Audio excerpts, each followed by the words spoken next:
This is the Lone Crater YouTube. We hope this video helps. You begin by preparing both devices.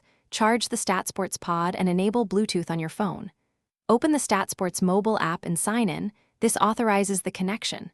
Once done, hold the pod within 1 meter of the phone, remove thick phone cases that can block radio signals. Tap the app's Pair Device button, the app will search. When the pod appears, select it and confirm pairing. This first pairing establishes the secure link the system uses for data transfers. After pairing, the app walks you through a quick calibration so the pod's orientation and firmware align with your account. Make sure you grant location and Bluetooth permissions.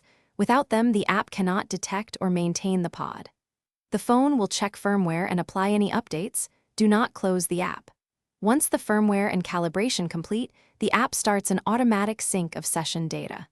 You'll see sync progress. Confirm the final success message before proceeding to training.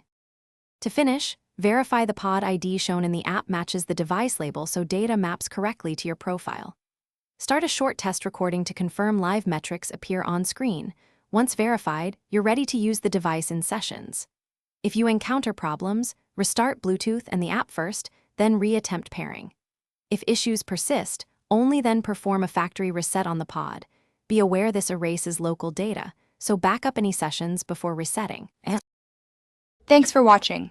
Consider subscribing if we helped you.